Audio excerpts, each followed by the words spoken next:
നമ്മുടെ കരുനാഗപ്പള്ളിയിൽ വെറൈറ്റി ആയിട്ടുള്ള തന്തൂരി ചായ കിട്ടുന്ന ഒരു സ്പോട്ടിലാണ് കേട്ടോ ഞങ്ങളിപ്പോൾ വന്നിട്ടുള്ളത്. ഇവിടുത്തെ സ്പെഷ്യൽ ഐറ്റംസ് എന്താണെന്ന് ചോദിച്ചപ്പോൾ ഇവിടുത്തെ ഏറ്റവും സ്പെഷ്യൽ ഐറ്റംസ് തന്തൂരി ചായയും അതുപോലെ തന്നെ ജ്യൂസി ക്രീമി ഷവായയും ആണെന്നാണ് കേട്ടോ അവർ പറഞ്ഞിട്ടുണ്ടായിരുന്നത്. എന്നാൽ പിന്നെ അത് തന്നെ ട്രൈ ചെയ്യാന്ന് വിചാരിച്ച് ഞങ്ങൾ ജ്യൂസി ക്രീമി ഷവായ മേടിച്ചിട്ടുണ്ടായിരുന്നത്. ഇതാണ് കേട്ടോ ഐറ്റം വന്നിട്ടുള്ളത്. കാണാനൊക്കെ ഒരു ലുക്കൊക്കെ ഉണ്ട് കേട്ടോ. നമ്മുടെ ഷവായക്കകത്ത് ക്രീമി പോലുള്ള എന്തോ ഒരു ഐറ്റം ആണ് കേട്ടോ അവർ ആഡ് ചെയ്തിട്ടുള്ളത്. കാണുമ്പോൾ നമുക്ക് മയോണൈസിന്റെ ഒരു ലുക്കൊക്കെ തോന്നും. അങ്ങനെ തോന്നുമെങ്കിൽ ഇത് എന്ത് ഐറ്റം ആണെന്ന് അറിയില്ല, പക്ഷെ കഴിക്കാൻ നല്ല ടേസ്റ്റ് ഉണ്ടായിരുന്നു കേട്ടോ.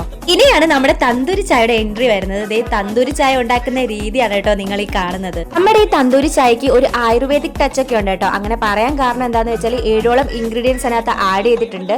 ഇഞ്ചി, ഏലക്ക, കറുവപ്പട്ട, കുരുമുളക്, അങ്ങനെ കുറെ ഐറ്റംസ് ആഡ് ചെയ്തിട്ടാണ് കേട്ടോ നമുക്ക് ഇത് ഉണ്ടാക്കി തരുന്നത്. ഈ ഷോപ്പ് എല്ലാ ദിവസവും ഓപ്പൺ ആണ്. രാവിലെ 10:30 മുതൽ രാത്രി 12 മണി വരെയാണ് കേട്ടോ ഓപ്പണിംഗ് ടൈം.